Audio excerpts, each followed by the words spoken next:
Good morning to you and welcome to the Big Story on Quest Television. I am Marvelous Akpe, and today on the Big Story, we tackle the most pressing issues shaping our world, and we are diving into a global movement that's gaining momentum lately, the campaign to stop killer robots. And killer robots, autonomous weapons and machines that can select and eliminate targets without human intervention. They're no longer just science fiction, they're no longer just in the movies. They are actually real as it can get. So this morning, joining us today to make sense of it all is Ambassador Caroline Osikbedo Olesio. Good morning and thank you for joining me this morning. Good morning. Thank you for having me.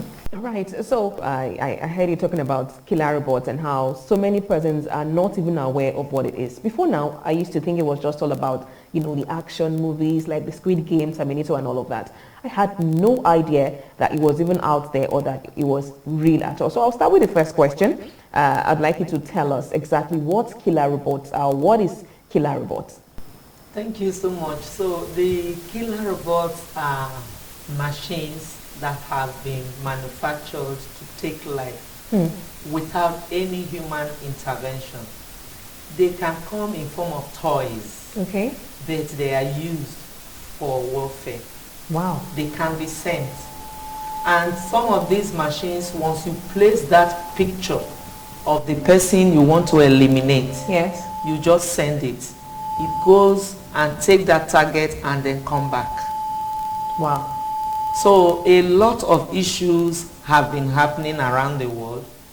Of course, we saw this war that is ongoing in different countries. Yes. You can see what is happening there.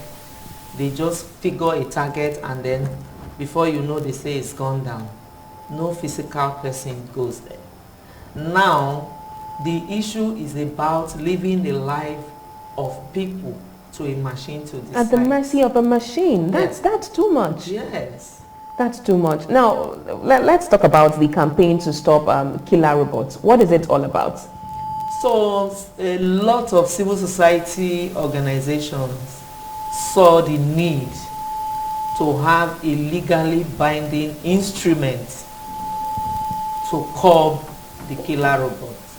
Okay. So this coalition in 2012, global civil society activists, actors came together and said, look, we must call for a treaty.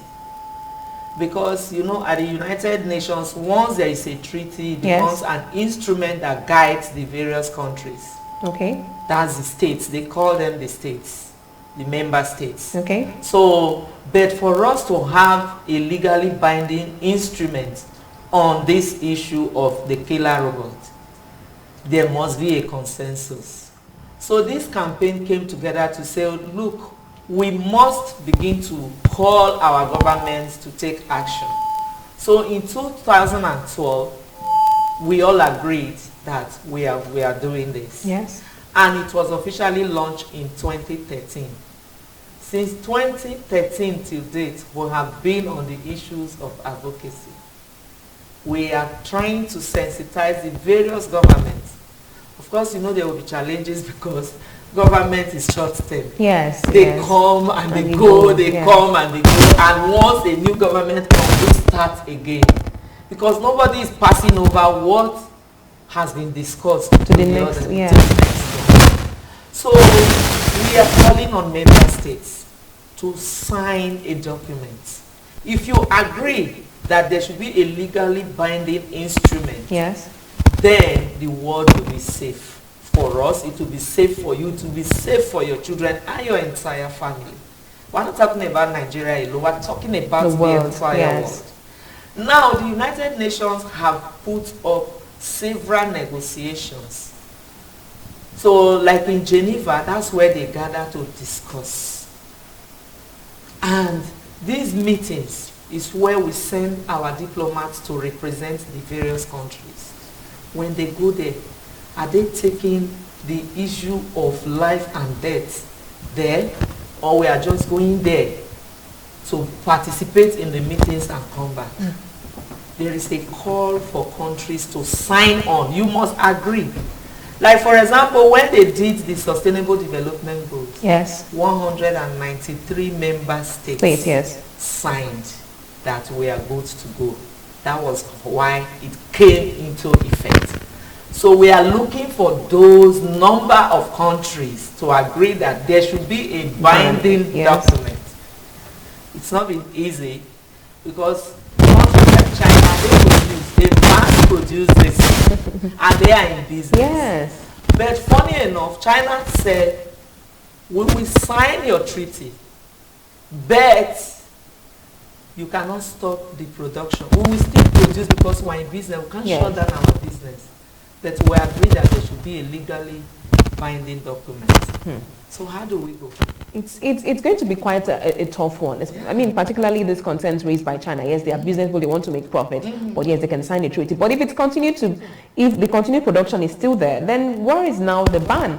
But, talking about the ban and all of that, let's talk about what concerns or what dangers exactly does the killer robots pose to developing countries particularly? We are very vulnerable.